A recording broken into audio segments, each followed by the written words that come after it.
All right, it is Tuesday, which means it's time for You Ought to Know. Coming in with us, we have Mike Harrell of Harrell Automotive. First, a very Merry Christmas season to you. Let's talk a little bit about a few viewer questions we have for you today. Maybe you can help answer them and, give us some new knowledge on this Tuesday. I'll do my best. Okay, so our first question we have is from...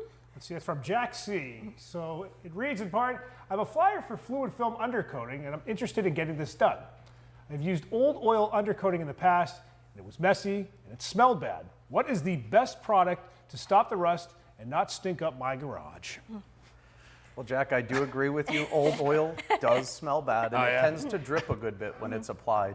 But it does its job. It does inhibit the rust. It will never stop rust. We live in Erie, Pennsylvania. We put a lot of salt on the roads. The climate that we have is conducive to creating that rust buildup. Fluid film is a great product. It's a paraffin, a wool wax. We use it at our shop. It sticks more to the metal and encapsulates the rust and stops it from growing. There's other products out there. Crown is one that comes to mind that are far better than just using used oil. And they'll smell a little bit better and won't be dripping onto your garage floor. Maybe just kind of follow up to that. If a person starts to experience rust on their car, any tips you can offer them for that? A good undercoating. When I was starting in the industry in the 90s, we had this product called Rusty Jones. And I remember the fellow with the red hair and the big bushy red mustache. And it was an undercoating that we'd put on almost every new car. Right? Okay. And it does help. Nothing stops rust, but we certainly can slow it down. Yeah, rust can really be a pain. I used to have an old Jeep that got pretty rusty. I had to get rid of it because of that. So, yeah, absolutely.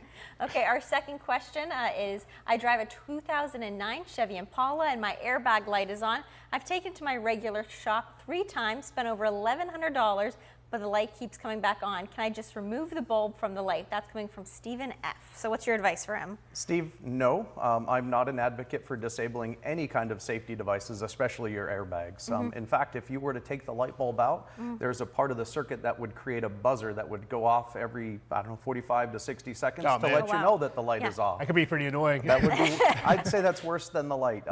My suggestion would be to find an electronic repair shop, someplace that could handle that type of repair, and give them a shot.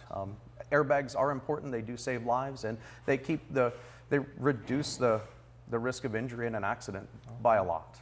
Well, thank you for that advice and that feedback for those questions. And if you ever have any other questions that you want answered, you can always submit your questions to ask@yououghtaknow.org. And Mike will be on here to answer any questions you have about cars, car repairs, anything else like that. He is the man, the answers.